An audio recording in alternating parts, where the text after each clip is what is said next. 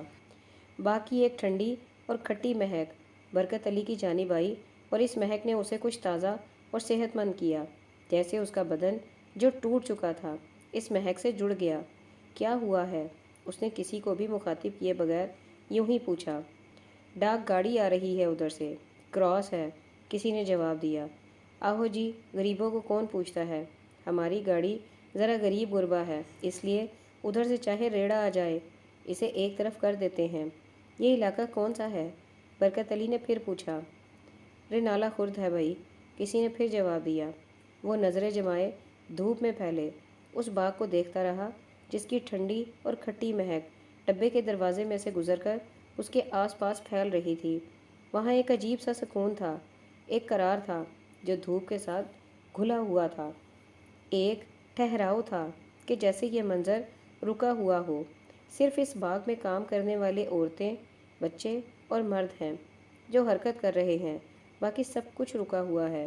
Engine نے ایک طویل سیٹی بجا کر اس سکون کو توڑا اور اس کے ساتھ ہی مخالف سمت سے آنے والی ڈاک گاڑی اس کے اور باغ کے بیچ حائل ہو گئی اور کھٹاکھٹ بھاگ گئی، اور اس کے باوجود گزرتی ہوئی ٹرین کے ڈبوں کی کھڑکیوں میں سے باغ کی ہریالی اور دھوپ کی زردی لشکتی اور اوجھل ہو جاتی، لشکارہ مارتی اور غائب ہو جاتی، اور پھر آخری ڈبہ گزر گیا اور باغ کی مکمل تصویر پھر سامنے آ گئی، پہیے کی طرح رکی ہوئی۔ پھر وہی سکون لوٹ آیا، وہی قرار جو دھوپ کے ساتھ گھلا ہوا تھا، اور شاخوں سے لٹکے زرد مالٹے اور سنگترے اور ان کی مہک۔ انجن نے ایک اور سیٹی بجائی اور پھر اس کے ساتھ ہی ڈبے کو ایک دھچکا لگا اور وہ سستی سے حرکت میں آنے لگی۔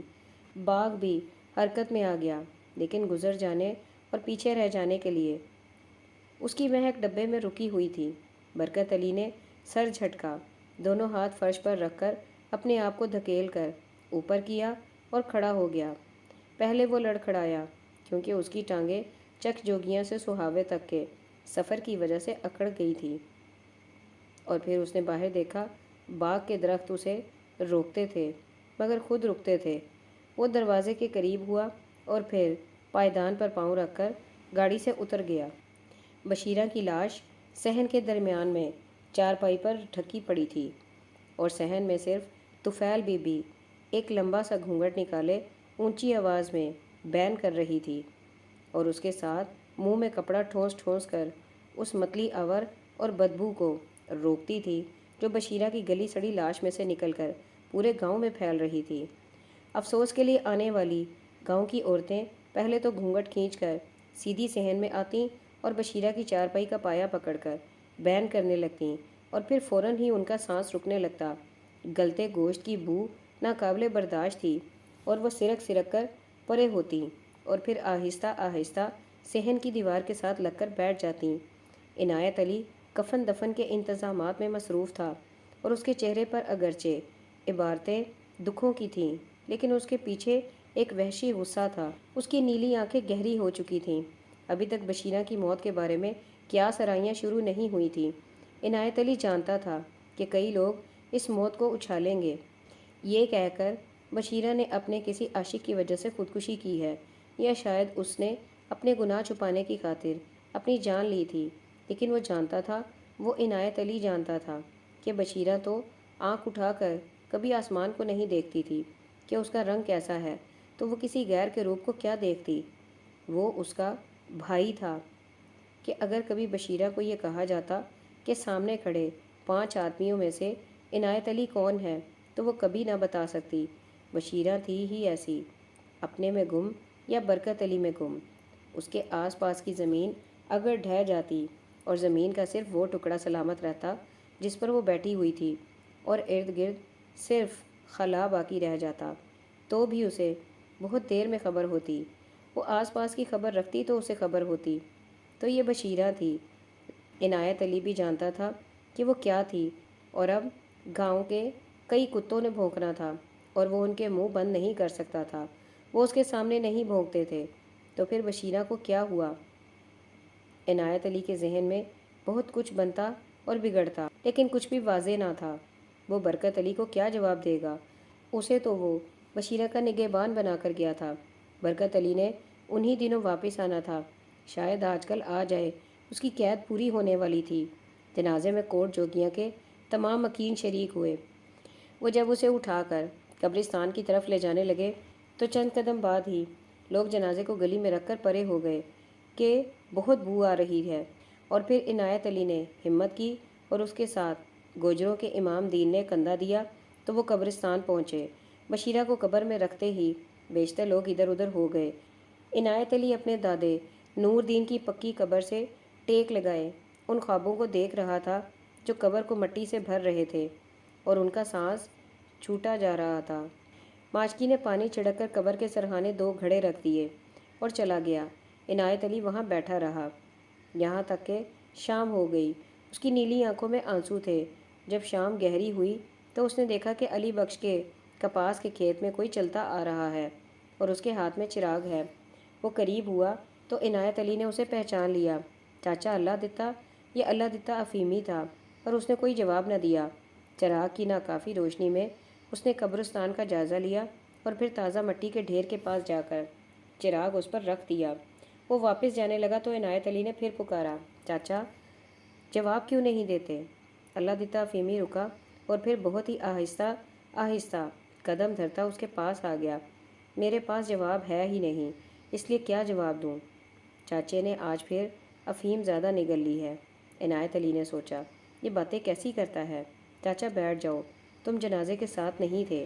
ہاں، میں دراصل کھوئی کے پاس ہو کر بیٹھا رہا اور سوچتا رہا کہ اس کھوئی میں وہ موجود تھی جب میں نے اس کے بارے میں بکواس کی تھی، جھوٹ بولا تھا اور سور کھایا تھا۔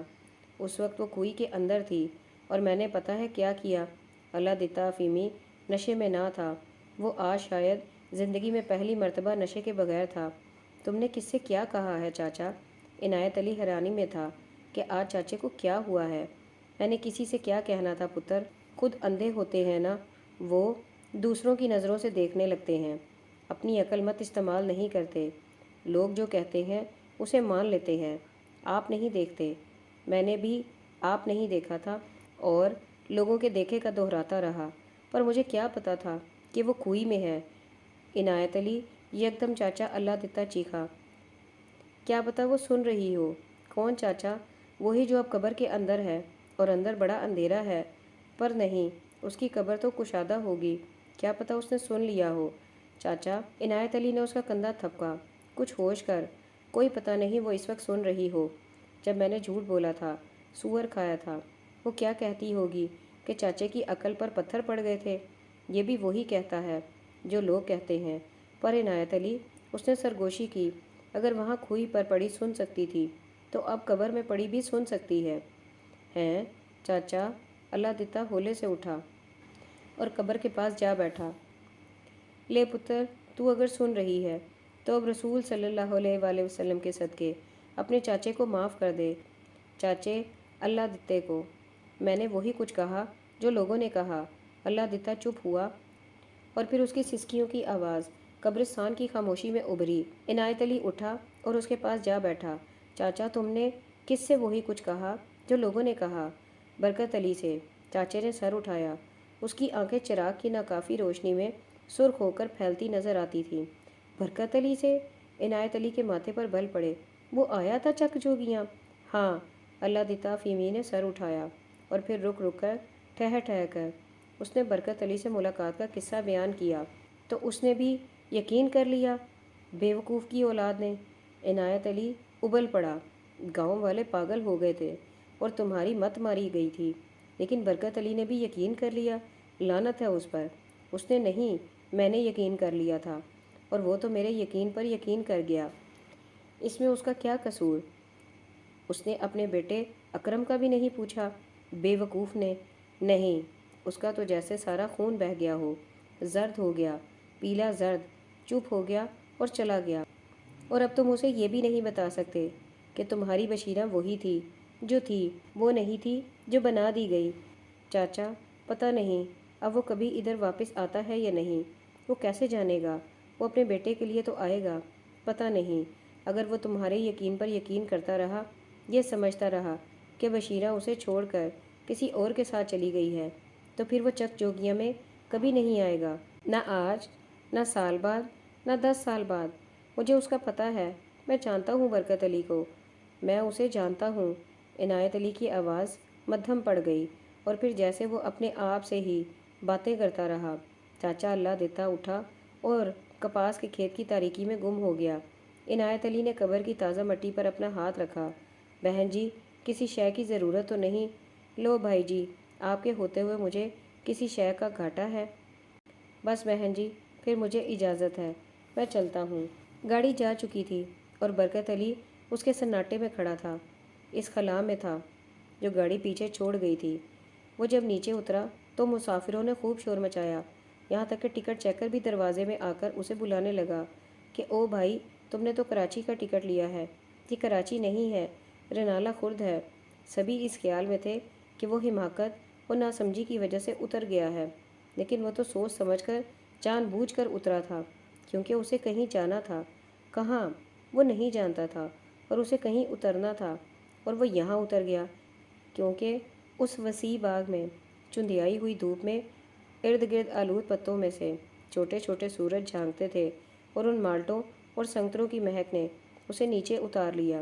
وہ بہت دیر وہاں کھڑا رہا، پھر اس نے گاڑی کی پٹری سے نظریں ہٹائیں، اس وسیع باغ کی طرف دیکھا جہاں مزدور عورتیں، بچے اور جوان درختوں سے مالٹے اتار کر ٹوکریوں میں پیک کر رہے تھے۔ ان سے کسی نے بھی اسے ٹرین سے اترتے نہیں دیکھا، کیونکہ جھکا ہوا شخص صرف زمین دیکھتا ہے، اور وہ سارے کے سارے جھکے ہوئے تھے۔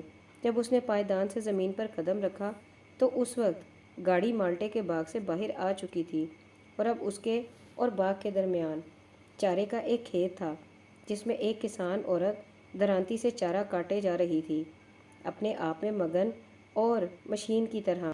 کھیت کی منڈیر پر ایک وسیدہ کھیس میں لپٹا ہوا بچہ نظر تو نہیں آتا تھا، لیکن کبھی کبھار اس کا ایک ننھا منا پاؤں فضا میں بلند ہو کر بتاتا تھا کہ دیکھو میں ہوں۔ برکت علی باغ کو جانے والی پگڈنڈی پر چلنے لگا۔ باغ کے ارد گرد 2-3 فٹ اونچی ایک کچی دیوار تھی جو جگہ جگہ سے ڈھہ رہی تھی۔ یہاں سے مالٹے اتارنے والے مزدور دکھائی نہیں دیتے تھے، صرف ان کی آوازیں کانوں تک آ جاتی تھی۔ برکت علی اس چار دیواری کے اوپر بیٹھ گیا اور آنکھوں پر ہتھیلی کا چھجا بنا کر ادھر دیکھنے لگا جدھر سے وہ آیا تھا۔ چارہ کاٹنے والی عورت اب اپنے بچے کو دودھ پلا رہی تھی، اور ویسے ہی ہلا رہی تھی جیسے کہ دیہات میں عورتیں ہلاتی ہیں۔ برکت علی نے پہلو بدل کر اپنا رخ دوسری طرف کر لیا۔ ریلوے لائن کے پار ایک کچی آبادی تھی، اور اس کے کئی گھروں کی دیواریں ایک بڑے جوہڑ میں تھیں۔ جوہڑ بوٹی سے بھرا ہوا تھا اور اس میں کلیاں کھلی ہوئی تھیں۔ بوٹی کے درمیان میں چند بگلے جیسے بت بنے کھڑے تھے۔ دوپہر ہو چکی تھی اور برکت علی نے اس بھوک کو شدت سے محسوس کیا جسے وہ اپنے دکھ اور تھکاوٹ میں بھولا ہوا تھا۔ چارے کے کھیت کے ساتھ ایک چھوٹا سا قطعہ تھا جس کے درمیان میں سے پانی کی نالی جا رہی تھی۔ برکت علی اٹھا اور تھکے ہوئے قدموں سے نالی کے ساتھ ساتھ چلنے لگا۔ اس نے جھک کر غور سے دیکھا تو قطعے میں شلجم اور مولیوں کے پتے تھے۔ وہ نالی کے کنارے بیٹھ گیا اور بڑے آرام سے ایک لمبی سفید مولی زمین سے نکال کر اسے پانی میں دھونے لگا۔ اس دوران اسے محسوس ہوا کہ چارہ کاٹنے والی عورت اسے غور سے دیکھ رہی ہے، اس نے 2-3 شلجم نکال کر ان کی مٹی جھاڑی اور پھر نالی میں ڈبو کر انہیں دھونے لگا۔ شلجم صاف کرنے کے بعد اس نے منہ کھولا اور شلجم پر دانت رکھ دیے۔ شلجم کا گودا ٹھنڈا اور رسیلا تھا۔ وہ مزے سے منہ چلانے لگا۔ 3 شلجم اور 2 مولیاں کھانے کے بعد وہ پھر کچی دیوار پر آ بیٹھا اور دھوپ سینکنے لگا، کیونکہ کھانے کی وجہ سے اب اسے ٹھنڈک محسوس ہو رہی تھی۔ تھوڑی دیر بعد وہ گرم ہو گیا۔ وہ اپنے آپ میں مگن اور کہیں بھی نہ دیکھتے ہوئے بھرے پیٹ اور سردیوں کی دھوپ سے لطف اندوز ہونے لگا۔ اس کی آنکھیں بند ہونے لگیں اور وہ اونگنے لگا، اور اس کی بند آنکھوں کی تاریکی میں شکلیں جلنے اور بجھنے لگیں، اور ان میں کبھی کبھی یوں لگتا تھا جیسے بشیرہ کی شکل بھی ہے۔ اور پھر وہ مہک بھی تیرتی ہوئی آ گئی، جس کے آگے وہ بے بس ہو جاتا تھا۔ اسے معلوم تھا کہ وہ جو اسے ساتھ لے گیا ہے وہ بھی اس کے بدن کی مہک کو محسوس کرتا ہوگا اور اسی طرح پاگل ہوتا ہوگا۔ وہ دونوں کیا کر رہے ہوں گے؟ اس خیال نے اسے پھر جھٹکا اور اس نے آنکھیں کھول دی۔ چارہ کاٹنے والی عورت اپنا بچہ اٹھائے کچی آبادی کی طرف جا رہی تھی۔ اس کے سر پر ایک کجا تھا جسے وہ دوسرے ہاتھ سے تھام کر چلتی تھی۔ برکت علی نے تھوک نگلی۔ اسے پیاس لگ رہی تھی۔ بہن جی، اس نے پکارا، اے بہن جی۔ عورت رکی، لیکن اس نے مڑ کر دیکھا نہیں۔ شاید اسے یقین نہ تھا کہ کسی نے اسے پکارا ہے۔ بہن جی، اس نے پھر آواز دی۔ عورت مڑی اور اس کی طرف دیکھا کہ جیسے کہتی ہو، کیا ہے بہن جی، لسی کے 2 گھونٹ مل جائیں گے؟ اس نے پھر پکارا۔ عورت کچھ دیر کے لیے وہیں کھڑی رہی، جیسے کوئی فیصلہ کرنا چاہتی ہو، اور پھر لمبے لمبے ڈگ بھرتی اس کے پاس آ گئی۔ اس نے پہلے تو اپنے بچے کو اچھی طرح لپیٹ کر کھیت کے کنارے پر رکھ دیا اور پھر سر سے کجا اتار کر زمین پر ٹکا دیا۔ کجے کے منہ پر ایک پیالہ تھا۔ عورت نے کچھ کہے بغیر پیالہ اتارا اور کجے کی گردن میں ہاتھ ڈال کر اسے نیچے کر کے پیالے کو لسی سے بھر دیا اور برکت علی کی طرف بڑھا دیا۔ برکت علی نے اسے تشکر آمیز نظروں سے دیکھا اور پیالہ دونوں ہاتھوں سے تھام لیا۔ وہ لسی پینے لگا تو عورت بولی، تم نے ابھی ابھی کچے شلجم اور مولیاں کھائی ہیں، لسی زیادہ نہ پینا۔ وہ پل بھر کے لیے رکا، لیکن گاڑی سفید اور ٹھنڈی لسی پھر خود بخود اس کے حلق میں گرتی چلی گئی۔ مہربانی، اس نے پیالہ واپس کرتے ہوئے منہ صاف کیا۔ یہ کون سا گاؤں ہے؟ اس نے عورت سے پھر پوچھا، کیونکہ وہ اٹھ کر چلنے لگی تھی۔ گاؤں؟ یہ لائن کے پار جوہڑ کے ساتھ جو گاؤں ہے، یہ گاؤں تو نہیں، وہ رکھائی سے بولی، کیونکہ اسے شک ہوا تھا کہ یہ غیر مرد صرف اس سے بات کرنے کی غرض سے بات کر رہا ہے۔ تو پھر کیا ہے؟ وہ جھجکی اور پھر کہنے لگی، باغوں میں کام کرنے والے اس میں رہتے ہیں، سارے چھپر ہیں گھاس پھوس کے۔ وہ چلنے لگی تو برکت علی بھی اٹھ کھڑا ہوا۔ بہن جی، وہ رک گئی، ادھر کوئی مزدوری وغیرہ بھی مل جاتی ہے؟ میں نہ ادھر جہلم کی طرف سے آیا ہوں مزدوری کی تلاش میں۔ تمہیں کسی نے بتایا تھا کہ ادھر مزدوری ملتی ہے؟ نہیں، تو پھر کیا کرنے آ گئے ہو؟ بس میرا خیال تھا کہ ادھر مزدوری ملے گی۔ میں نے گاڑی میں سے دیکھا تھا کہ اس باغ کی طرف اشارہ کیا۔ باغ میں بہت سارے مزدور کام کر رہے ہیں، اس لیے میں نے سوچا کہ بس یہیں اتر جاؤں۔ اس باغ میں؟ وہ پہلی بار مسکرائی۔ اس باغ میں مجھے مزدوری نہیں ملتی۔ تمہیں کہاں سے ملے گی؟ کیا باغ بہت بڑا ہے؟ بہت۔ ایک کمپنی ہے انگریز کی، پھل فروٹ سے مربے بناتی ہے، اور باغ بھی ان کا ہے، مالٹوں سے مربے بناتی ہے۔ برکت علی نے حیرت سے کہا، ہیں؟ آج کل مالٹے اتر رہے ہیں؟ پکی مزدوری تو کسی کو دیتے نہیں، بس صبح سویرے جو کتار میں کھڑا ہو جائے اسے رکھ لیتے ہیں 1 دن کے لیے۔ میرا بچہ ہے تو مجھے دیر ہو جاتی ہے، آج بھی ہو گئی، اور جس روز مجھے مزدوری نہ ملے میں ان کھیتوں میں کام کر لیتی ہوں۔ ادھر پیسے تو کچھ نہیں ملتے، صرف شام کو چند شلجم اور مولیاں دے دیتے ہیں، کبھی تھوڑا سا آٹا بھی۔ اب اپنے چھپر کو جا رہی ہوں روٹی کھانے۔ وہ بڑے اطمینان سے اپنی زندگی کے بارے میں اسے بتا رہی تھی۔ ہمارے گاؤں میں اکثر یہ ہوتا ہے کہ عورتیں تفصیل سے بات کرتی ہیں۔ اس نے گردن ٹیڑھی کر کے لسی کے کجے کو ٹھیک کیا اور پھر چلنے لگی۔ برکت علی اسے جاتے ہوئے دیکھنے لگا۔ وہ پٹری کے قریب پہنچ کر رکی، لیکن اس نے پیچھے مڑ کر نہیں دیکھا۔ لیکن برکت علی جانتا تھا کہ وہ اس کے بارے میں سوچ رہی ہے۔ پھر اس نے ریلوے لائن عبور کی اور دوسری طرف جوہڑ کے ساتھ ساتھ چلنے لگی۔ ایک بگلا جو بہت دیر سے بت بنا کھڑا تھا اور اپنے لمبے پر پھیلا کر سستی سے اڑتا ہوا کچی آبادی سے پرے ہوتا گیا۔ برکت علی شام تک اس کچی دیوار پر بیٹھا رہا۔